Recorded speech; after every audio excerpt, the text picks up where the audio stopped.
Very, very happy today to have Anita Smith from, I call her from the Eastern Band. I think she's an intermarried citizen, right?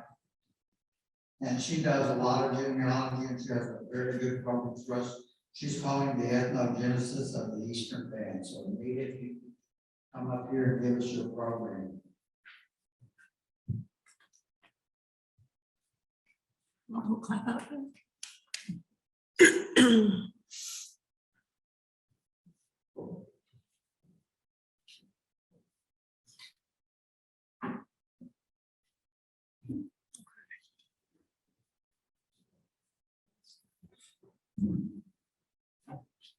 So as y'all know, it's always nice to have a travel buddy.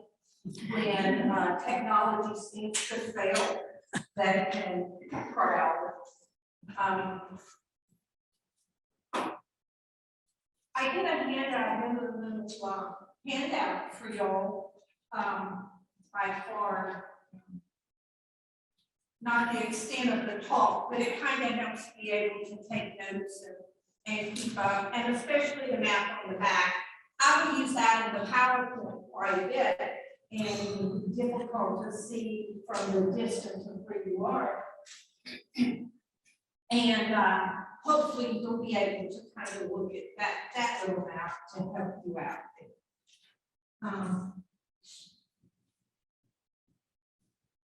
Andy and I, our guru over here, we've been kind of looking. That's why you've been seeing the PowerPoint talk forward and backward. We had a little trouble there, but I think everything is good now.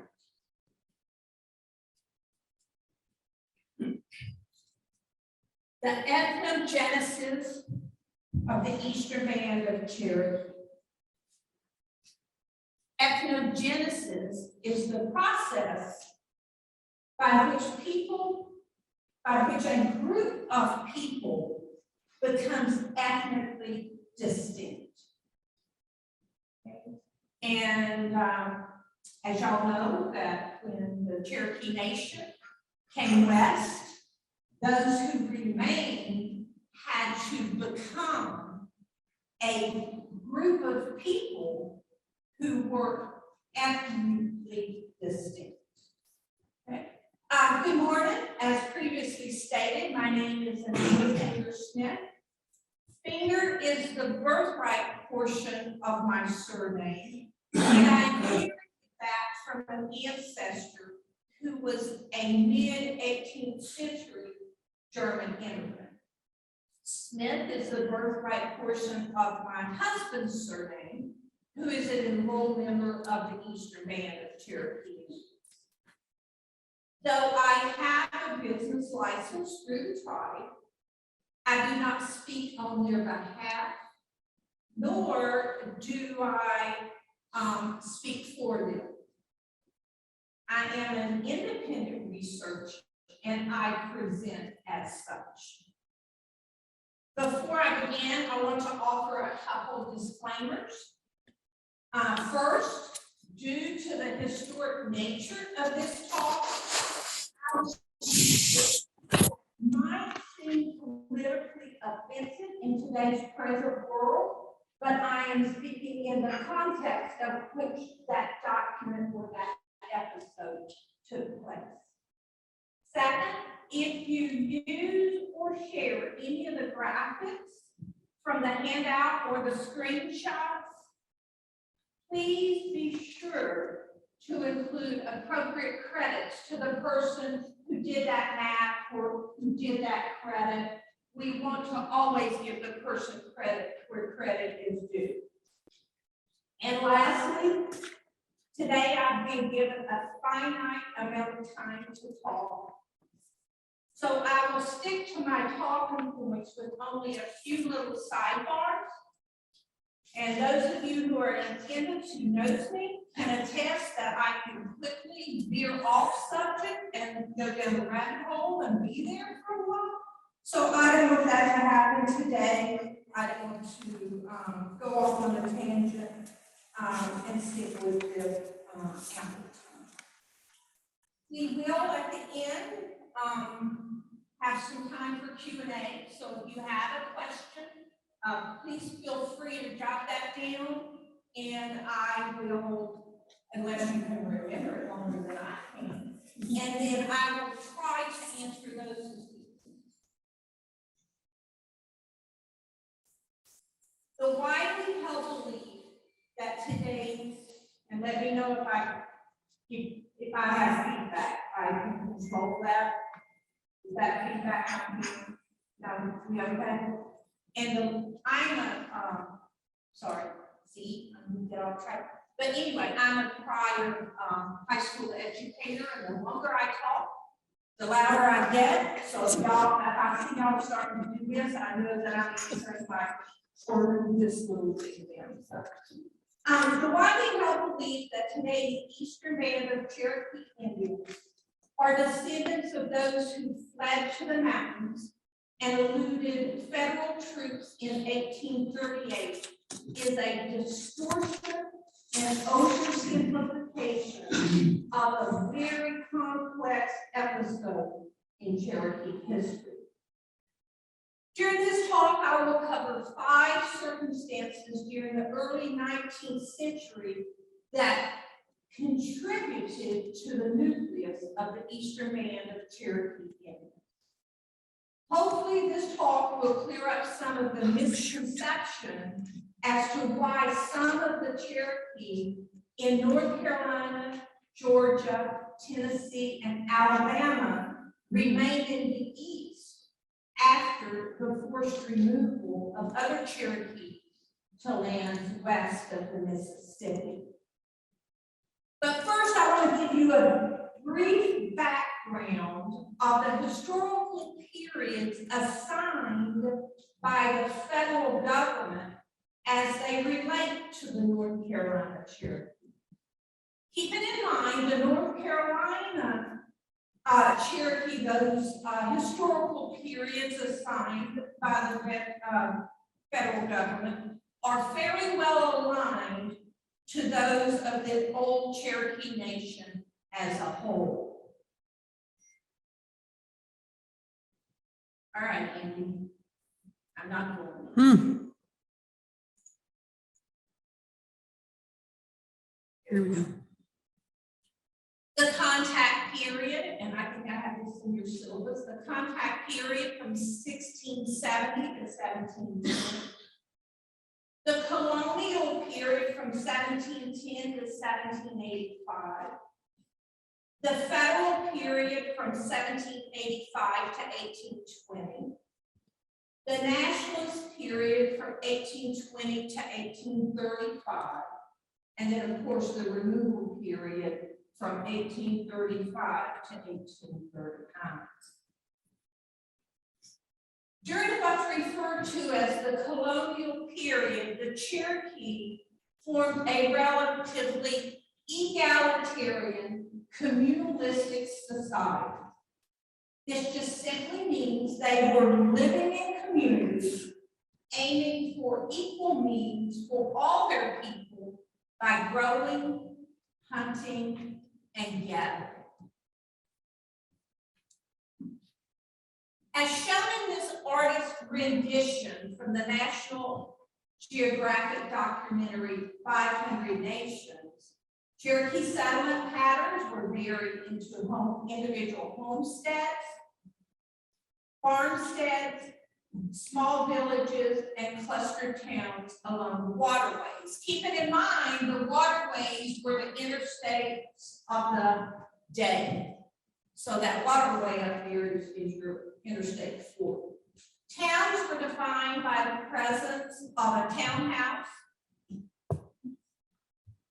a public building that was the focal point of civil, political, and religious activity. Summer and winter homes ringed a central plaza used for ceremonies, dances, and games. This rendition was attributed to the overhill Cherokee town of Chota, located in present-day Monroe County, Tennessee.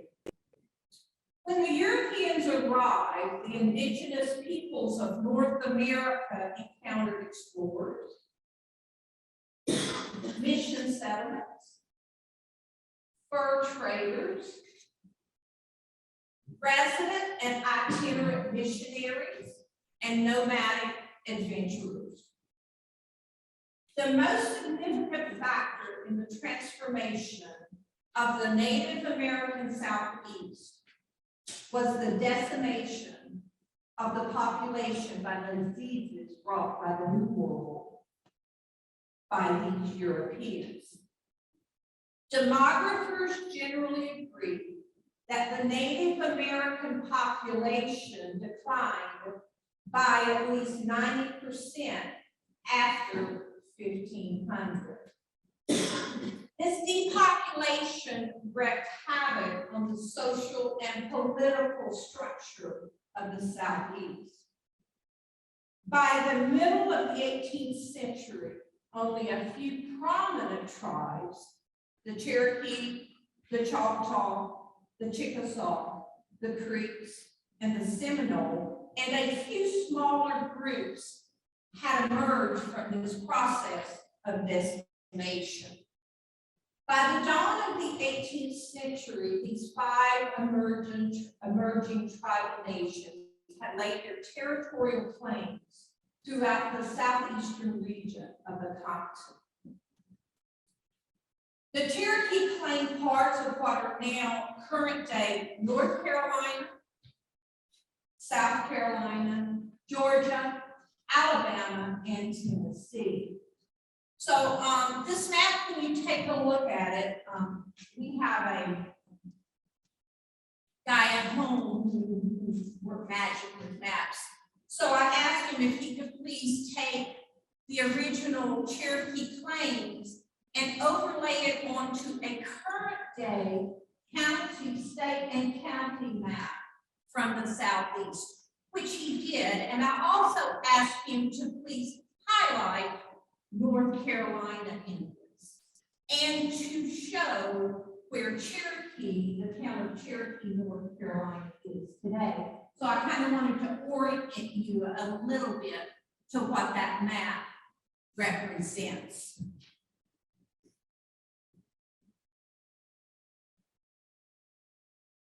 The claims that were in Kentucky, Virginia, what's current day West Virginia, were for hunting groups. There were not primarily shelters there. If there was anything, it was scattered shelter for the hunting season. So primarily about this horizontal line here and above would have been only scattered temporary homes for the hunting season. The towns were further south as shown in this map here with the scattered towns. Just for orientation. Unfortunately, there were very few records kept of the Cherokee people prior to their relationship with the United States. Most written accounts available from this contact period that we're talking about are from the diaries and journals of non-Indian explorers. So moving on to the colonial period, ranging from 1710 to 1785, which was well after the mound builder periods, town clusters within the Cherokee Nation were described mainly by river drainage systems. The lower towns along the upper Savannah River and its tributaries. The overhill towns along the upper Tennessee and lower Little Tennessee rivers.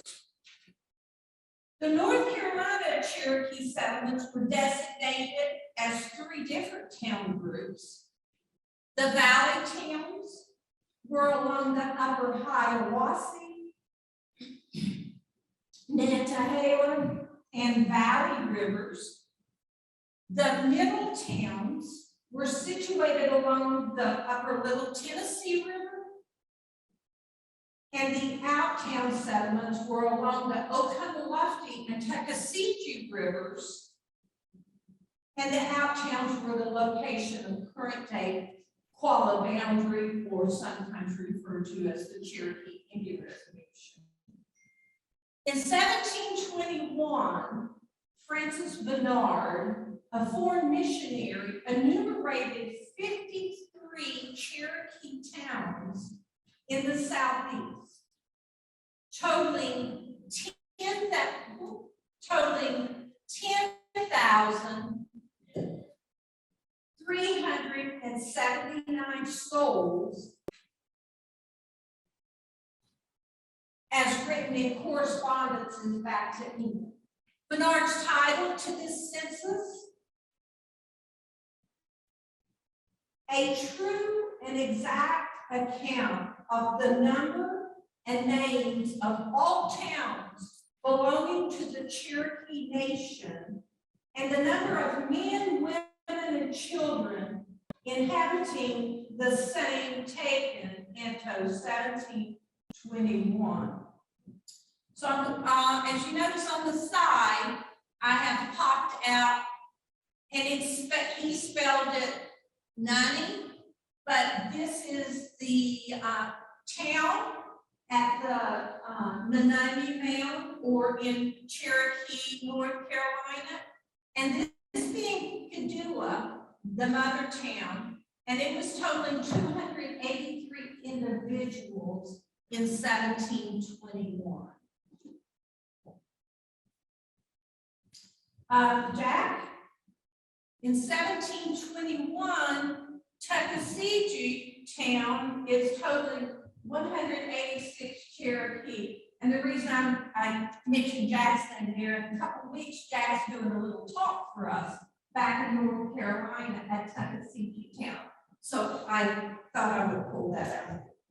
By the time this census was taken in 1721, the Cherokee had adopted many of the items offered by these European traders, including firearms, gunpowder, cotton, glass, wool. These trade items made the day-to-day life easier for the Cherokee people and made it more productive with those items. And by the middle of the 18th century, the Cherokee had fallen into a state of dependency upon European suppliers.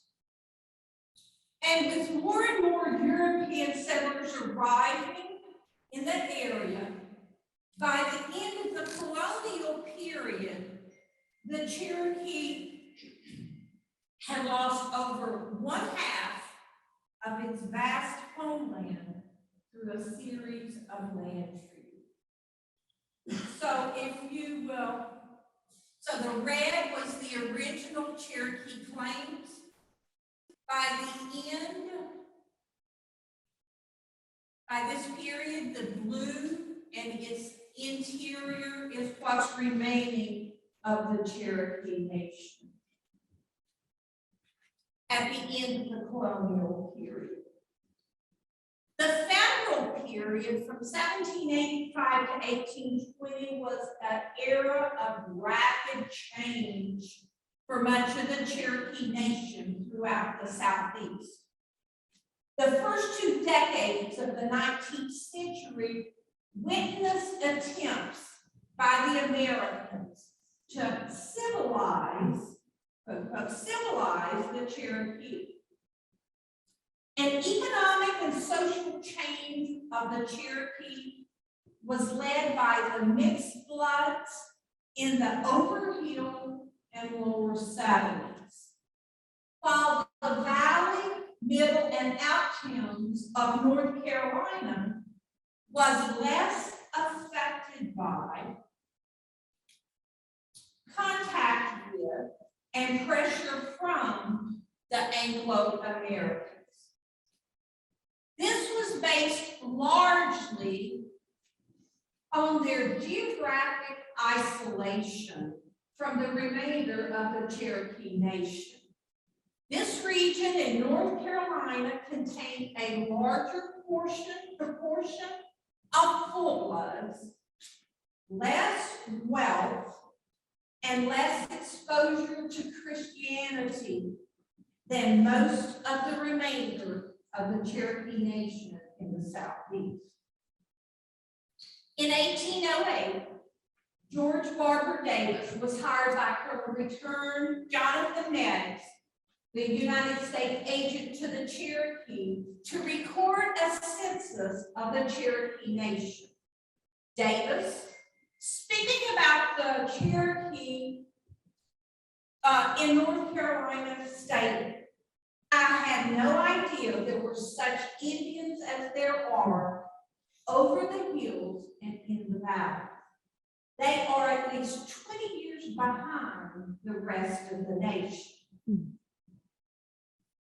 Beginning in 1816, many Cherokee who disagreed with how to deal with these Americans and their land cessions voluntarily enrolled themselves to come west. By the 1820s, several thousand Cherokees had volunteered to locate in present-day Arkansas and Oklahoma. Moving forward in this talk, I will primarily reference North Carolina Cherokee. It's where most of the Eastern Cherokee remain and where the Eastern Band of Cherokee was established. The settlement pattern, as it is known to the North Carolina Cherokee, was about to change dramatically. In 1817 and 1819, treaties were signed between the United States and the Cherokee to compensate for the large area of land that the United States made available to the Cherokee who chose to move west. The region around the middle towns and out towns were included in this land section. So I'm going to back up one slide and show you that again. So looking at this map that Dr. Griggs has graciously approved me to use, we're looking at what North Carolina border looked like at the time of the 1819 treaty.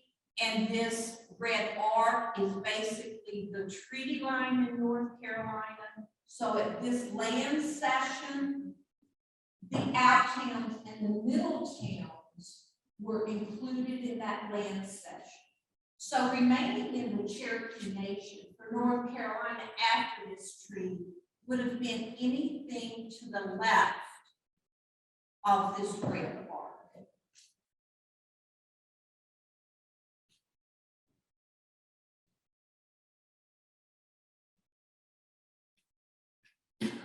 And it shows that the valley towns were the only remaining lands in the Cherokee Nation. The 1809 land census of the entire Cherokee Nation totaled 12,395 Cherokee, right at the turn of the century. On this census, there were 1,065 Cherokee enumerated in the middle and out towns. This would indicate that there are 1,065 North Carolina Cherokee who are now living outside of the Cherokee Nation, because the land has been ceded to the United States. By the way, those of you who want to investigate the next census a little bit more, it's housed at the Moravian Archives in Winston-Salem, North Carolina. If you want to look at that a little bit closer. The 1819 treaty states the United States agrees to pay, according to this treaty, for all valuable improvements on land within the country ceded by the Cherokees, and to allow a reservation of 640 acres, which is 1 square mile, to each head of a family who elects to become a citizen of the United States. There were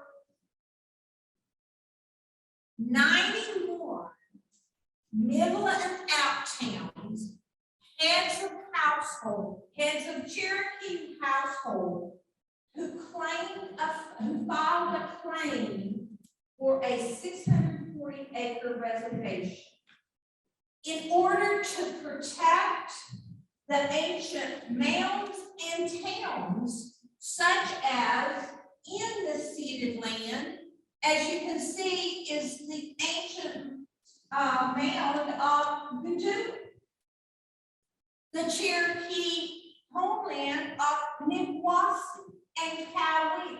All of these towns and ancient mounds are now outside of the Cherokee Nation. So the Cherokee who chose these 91 reservations were surrounding and protecting those ancient mounds and towns.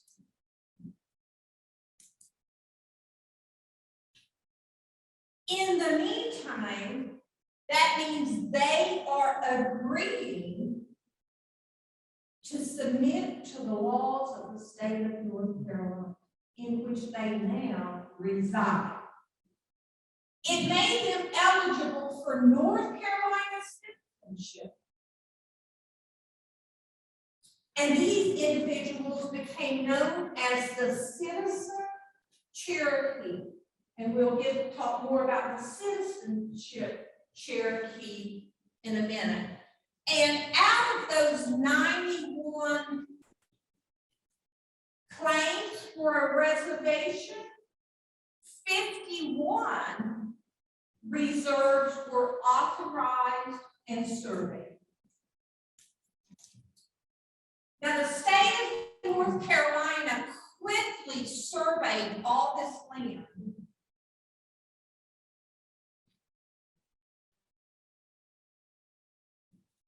In preparation for a land sale. In doing so, they also surveyed all of these 51 640-acre reservations that had been awarded to the citizen Cherokee. In June of 1820, records show there were 80 families, 487 individuals, 80 families remaining on these treaty lands in the middle and out towns that are being surveyed for land sales.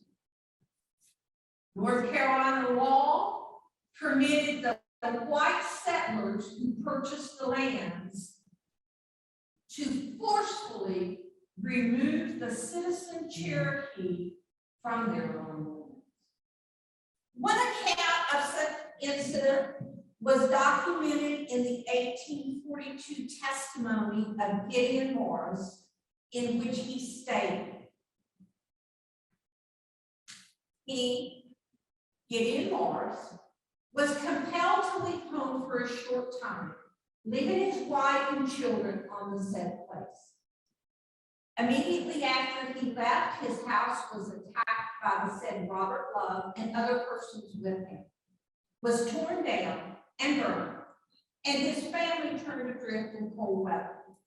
The whole of his bedding provisions and clothing being destroyed in the fire. Gideon Morris and his wife, Anita or Rebecca Patatini, 640-acre reservation that they were burned out from was centered around the old Cherokee town and mound of Niewasi. In August of 1821, 1924, North Carolina negotiated with the citizen Cherokee a contract for payment of those lands that they sold out from under them and allowing them to settle elsewhere. I will do a little side note right here. Gideon Morris and Rebecca, and I don't know my orientation here, so where are they married? East of Stillwell. They came out in the group that came out in 69, 70, 71, 72 in that time period. And I think it's a little ironic, as we can see, Rebecca Morris was burned out of her house. And when they came out here, her obituary states that she caught her dress tail on fire at the fireplace, and no one was there but like a great granddaughter, and she surmised to fire. And I thought that was. So where did these citizen Cherokee who were allowed to settle elsewhere, where did they settle? Some of the citizen Cherokee moved into the Cherokee Nation, into the valley towns, which were still within the bounds of the Cherokee Nation. But most of these citizen Cherokee settled elsewhere at a site outside of the Cherokee Nation, which was known as Quallatown or Oconaluftee, which is the current day town of Cherokee, North Carolina, outside of the Cherokee Nation. Moving on to the nationalist period.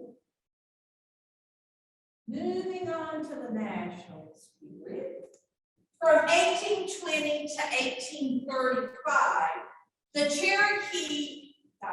Cherokee Quallatown Indians lived quietly among their few white neighbors, abiding by the laws of North Carolina, outside of the Cherokee Nation, in hopes of just being left alone. In 1830, just a year after taking office, President Andrew Jackson pushed a piece of legislation called the Indian Removal Act through both houses of Congress. It gave the president power to negotiate removal treaties with the Indian tribes living east of the Mississippi River. Under these treaties, the Indians were to give up their lands in the east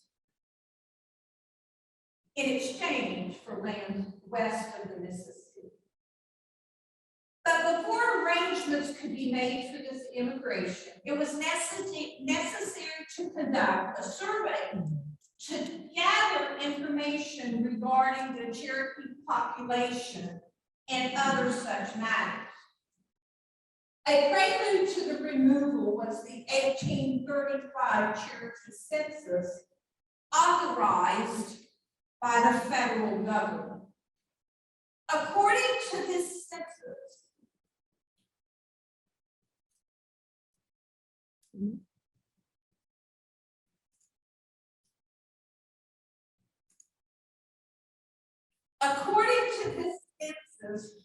three 3,644 Cherokee lived in North Carolina, including those in Quallatown. Nathaniel Smith, the official census taker for North Carolina, wrote the following. I found the balance of those families consisting of 233 souls who have left their country and settled among the whites. Those are the ones on the right side of that red tree line, living outside of the Cherokee Nation. In this statement, Smith is referring to those citizen Cherokee that had been forced off of their 640-acre reservation. By the way, the 1835 Cherokee census is for sale back on the table that I'm speaking of if you're interested in buying one of those.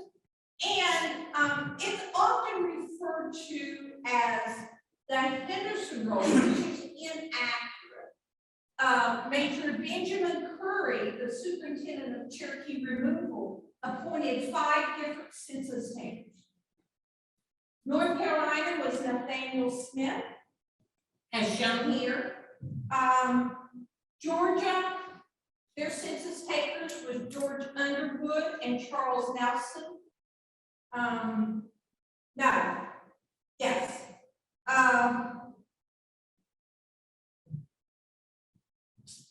Resin Rawlins was Alabama, and Daniel Henderson was Tennessee. Daniel Henderson's enumeration of Tennessee was listed first on the original census. Therefore, it is erroneously referred to as the Henderson. The removal period, the onset of the removal period occurred with the signing of the infamous Treaty of Nuachoga on December the 29th, 1835. Article 12 of this treaty contains somewhat of a loophole. Those individuals and families of the Cherokee Nation that are averse to removal to the Cherokee country west of the Mississippi and are desirous to become citizens of the states where they reside and such, as are qualified to take care of themselves. Meaning, any Cherokee choosing to remain would have to acquire their own land and otherwise fend for themselves. And this loophole would soon aid the North Carolina Cherokee in their opposition and resistance to removal. So this wraps up our overview of the historical periods leading up to the 5 circumstances that contributed to the nucleus of the eastern band of Cherokee Indians. And I will now introduce each of those 5 circumstances in chronological order. The first circumstance is a direct result of the Treaty of 1817 and 1819 discussed earlier. The treaty stated, allow a reservation of 640 acres to each head of the family who elects to become a citizen of the United States. Remember, the state of North Carolina surveyed all those 640 acres and sold them that had been claimed by the Cherokee. The white settlers, as I gave you an example, forced them off their land, and many moving to Quallatown outside of the Cherokee Nation. In 1836, Attorney William Holland Thomas agreed to represent the Indians of Quallatown and nearby settlements. He was to inform the federal authority that these citizen Cherokee living in Quallatown outside of the Cherokee Nation intended to stay in North Carolina, and he was to obtain their share of the treaty benefits. He was to keep a percentage of these treaty benefits as his compensation, and then purchase land and other necessities for them. Because of the Quallatown Indians' unusual citizenship status, William Holland Thomas won recognition of their right from both the United States government officials and the treaty party of the Cherokee Nation. This ensured that they were that these Cherokee were not legally subject to the forced Cherokee removal. Not legally subject to the forced Cherokee removal. In September of 1837, 60 heads of Cherokee families, representing 333 Indians, were granted preliminary approval to remain in the East. 600 heads, and those 333 Cherokee, you saw that a minute ago on the census as well. So let me summarize that, because there's a whole lot of packed in that statement there. So the Quallatown citizen Cherokee hired William Holland Thomas, number one, to go to Washington and tell the federal government, and I'm paraphrasing here, tell the federal government that they intended to stay where they were. Number two, get their share of the money because they felt like that the treaty did not specify that only the Cherokee who removed received these benefits, that it was all Cherokee. And three, he was to keep some of the money for his services. And number four, the remaining money to be used to purchase land in his name in reserve for the Quallatown citizen Cherokee, because at this time Cherokee could not own land in North Carolina. So the first circumstance contributing to the ethnogenesis of the eastern band of Cherokee are the citizen Cherokee. The second circumstance that contributed to the nucleus of the eastern band is the North Carolina Cherokee who possessed proper certificates exempting them from removal. When the Army began the forced removal of Cherokee citizens from North Carolina within the Cherokee Nation on June 12, 1838, most Cherokees living inside the Cherokee Nation submitted peacefully to arrest and deportation along roads built by the Army. Some families with white members held dual citizenship in North Carolina and the Cherokee Nation, and they were exempt from removal. An early Cherokee Nation statute passed in 1819 required a white man to get a license from a Cherokee national clerk to marry a Cherokee woman through a minister or other authorized person before they could be recognized as a citizen of the Cherokee Nation. These individuals became known as Cherokee countrymen or intermarried, intermarried white. In North Carolina, if the head of the household was white, the spouse was Cherokee, and the children mixed blood, the white head of household was, number one, a North Carolina citizen. Two, could legally hold land in the state of North Carolina because it was a white individual. And three, the entire family was exempt from the Removal Act.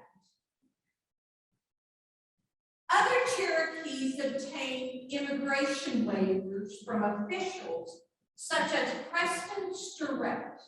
He was a federal enrolling agent who, according to General Eustis, was granting permission for some hundreds of Indians to remain in the country. for several days at Welch's on Valley River, distributing permission to Indians coming from Fort Lindsay and Camp Scott under charge of the soldiers. The waivers or the permits were mostly issued to the old and the sick. Valley River, North Carolina, July 2nd, 1838. Agreeable to the instructions of the Commissioner of Indian Affairs communicated in the foregoing letter, and I will destroy these names, so just bear with me.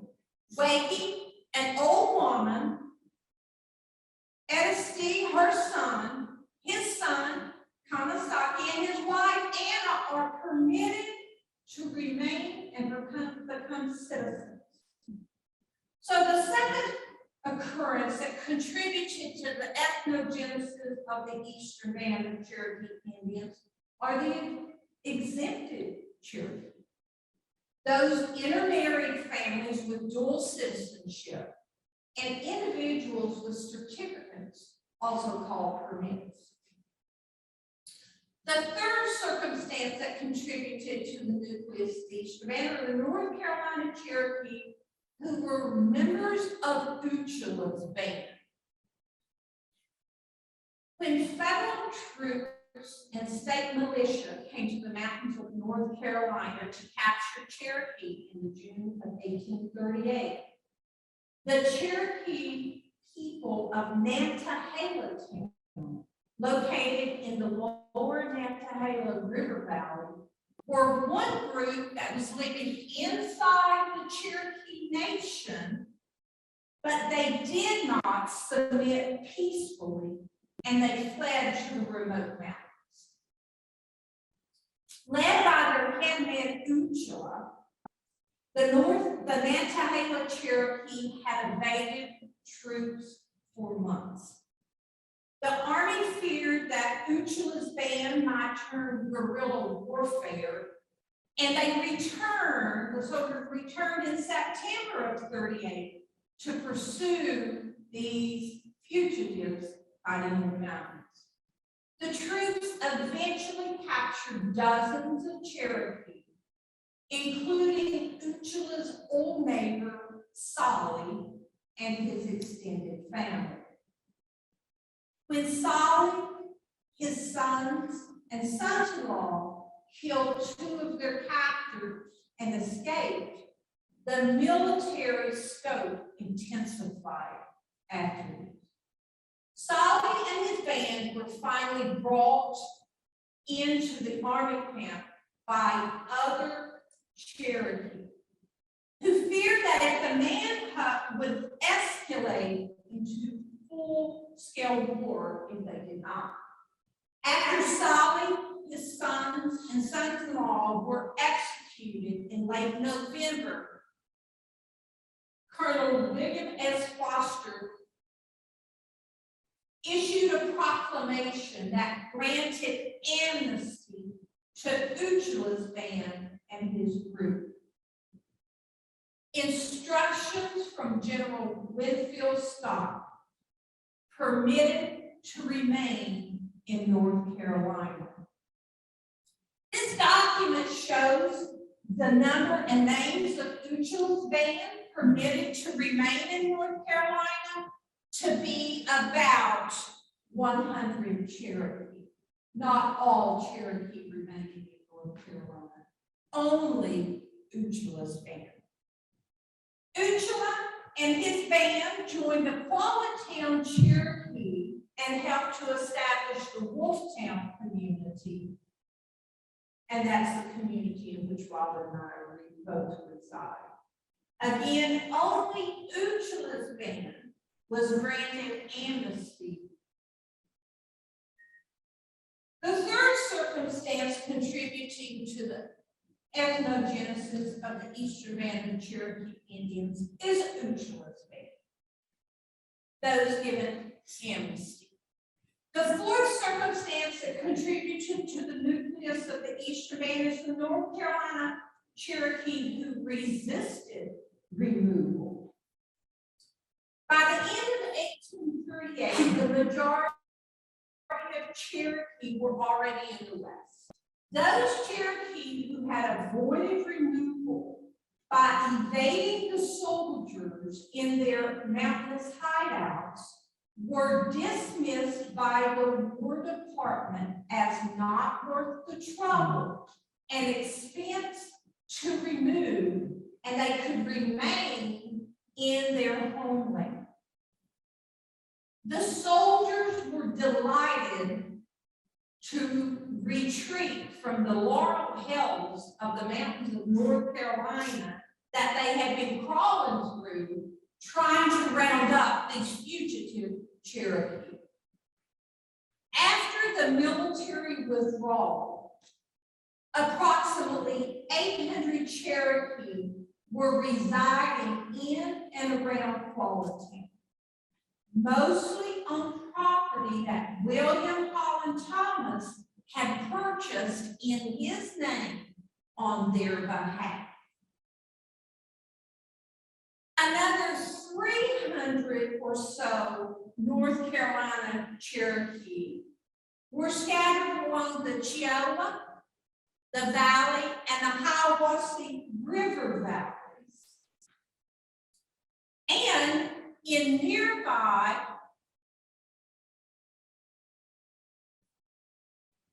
states of Georgia, Tennessee, and Alabama, there were another 300 or so. And those included a number of mixed blood and white who were Cherokee only by marriage, the Cherokee countrymen or the Cherokee intermarried whites. So the total number of Cherokee remaining in the Southeast was about 1,400 Cherokee. But I want to talk about those 300 or so Cherokee who avoided removal by evading the soldiers. I have had several people to verbally denounce my statements that Cherokee hid in the mountains. Additionally, I've read many social media posts that say Cherokees did not hide in the mountains. I don't argue with these individuals. That just causes drama and disrespect on many levels. But I'd like to offer maybe two documents out of many documents that support my statement, and then I'll just let you make your own conclusion as to whether Cherokee hid in the mountains.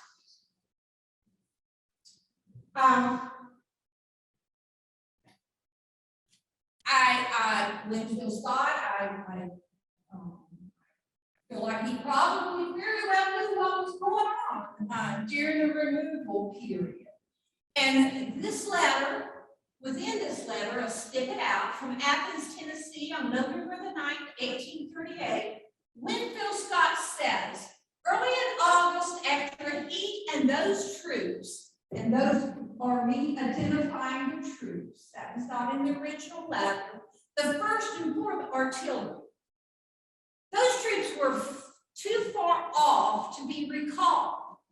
I learned that a number of Indians had, in that mountainous region, escaped the well-known vigilant of himself, and he's talking about General Eustace as himself, and officers. That number has since been ascertained to be 300 men, women, and children, and 40 or 50 joined them as runaways from the principal depot at the agency. So this is Winfield Scott telling us that there are 300 men, women, and children who have avoided the troops. Another letter is the memorial of Ethnogenesis, who was the chief of the Buffalo Town. And he goes on to add, and when the troops commenced immigrating the Cherokee, your memorialist, speaking of himself in this testimony, had planted his crops, and when the troops commenced collecting, he, with his family, kept out of the way. Your memorialist property was all taken, and he and his family were deprived of the means of subsistence and compelled to exist on the sap of the trees and the roots. And nearly all the children belonging to his people, only about 2 children remain out of a population of near 100 persons. And that's just 2 of many documents that show that Cherokee evaded troops.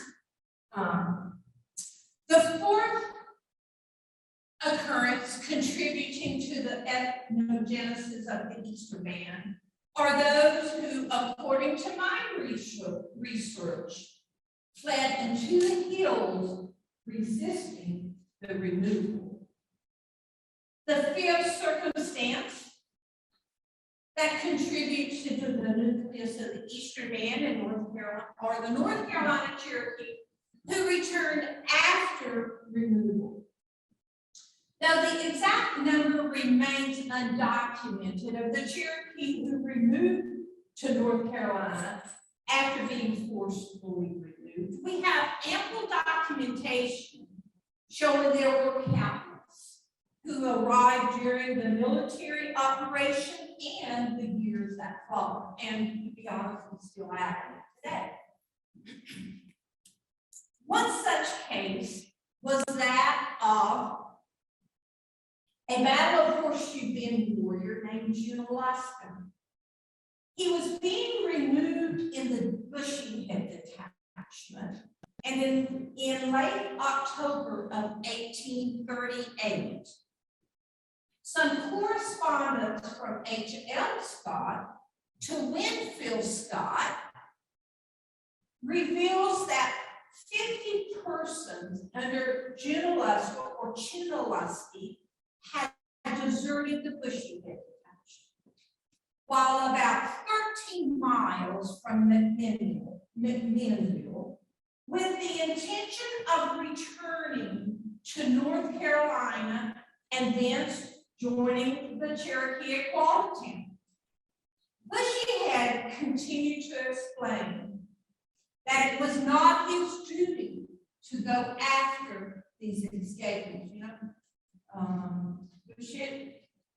You've lost your people, and it wasn't my job to screw you. It wasn't under my charge to do that. 5 days later, Second Lieutenant Richard Graham, who Winfield Scott had ordered a detail to search for this party, announced that he had successfully captured Junaluska and half of the escapees and planned to return them to the agency. Graham states in a subsequent letter that Walking Deer was the leader of the other half that they did not capture. Graham declares that he has the means to capture them if he can just find them. Within a month after returning to the agency, the immigration depot at Fort Cass, Junaluska was mustered into the last group of Cherokee to leave Fort Cass. He was listed as a prisoner, and here is his listing. There were 6 prisoners, he being one of them. He was listed as a prisoner in John Drew's detachment who traveled the water route. This detachment included Principal Chief John Ross and his family. Junaluska remained in Indian Territory for about 2 years before he walked back to his homeland. Another well-documented group who deserted the camps at the immigration depot at Rattlesnake Springs was Standing Wolf and his extended family. And Winfield Scott, to this impatient in great part is to attribute the recent escape back to their old settlements of 8 or 10 families of North Carolina Cherokee. On September the 4th, 1838, is when Major General Winfield Scott wrote this letter to the Secretary of War. Dr. Greg Briggs presented a program on the return of Standing Wolf during the Trail of Tears Association meeting last September. You can find a link to this talk on the National Total website, or you can find it on YouTube, so I won't go in depth anymore on the Standing Wolf return. You can go take a look at that. Shown in this slide are 2 direct Standing Wolf descendants. The one on the right, Rebecca Wolf Young Deer, is the granddaughter of Standing Wolf. Upon leaving Fort Cass, Standing Wolf's wife gave birth to a child before they got back to North Carolina. And appropriately so, they named that child Comeback Wolf. And Rebecca is the daughter of Comeback Wolf.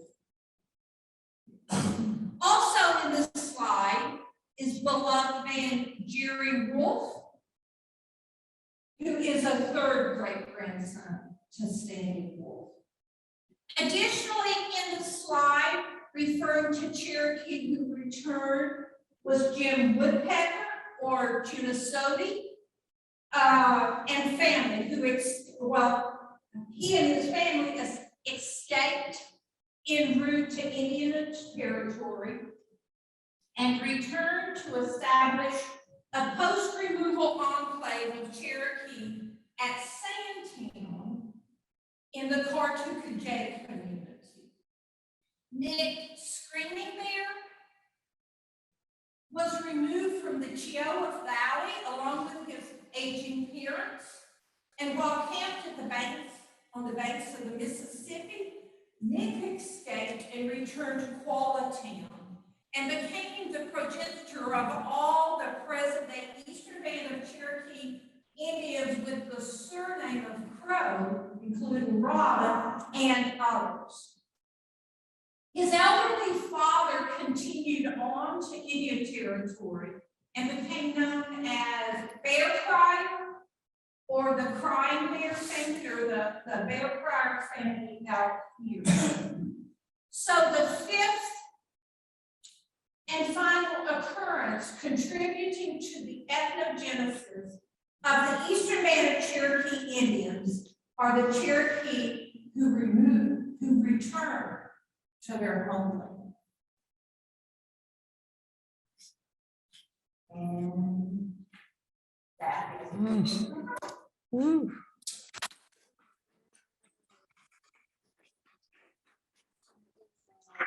Wow. so, question. And if I can't answer, I won't make some of our promise. I'll find that.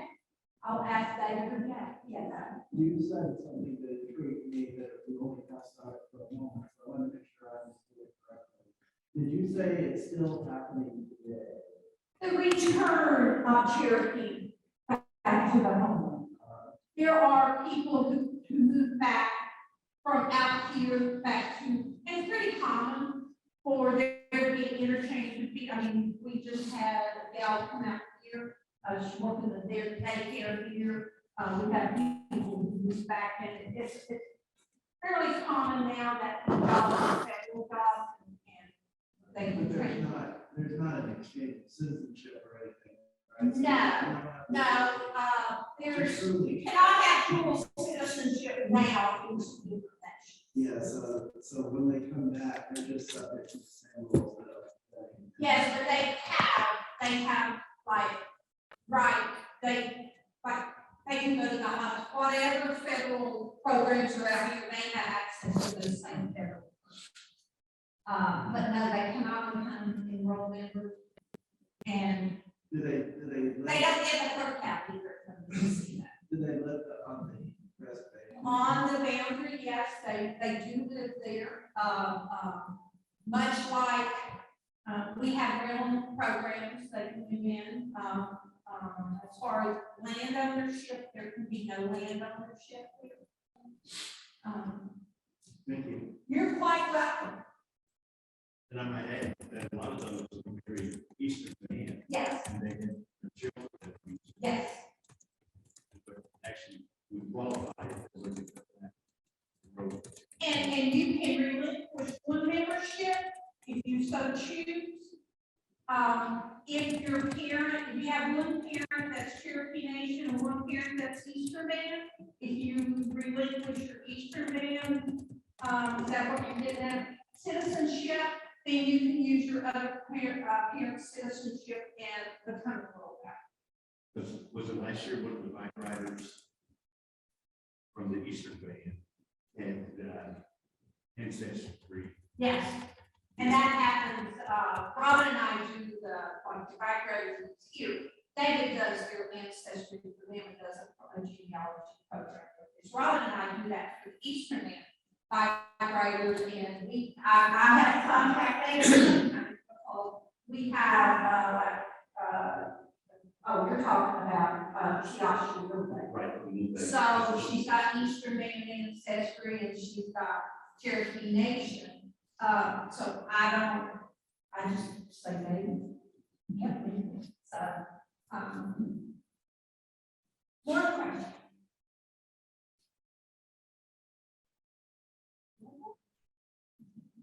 All right. If you do have a question, my contact information, I think is on the syllabus. Feel free to email me, and then I will try to answer any questions you might have.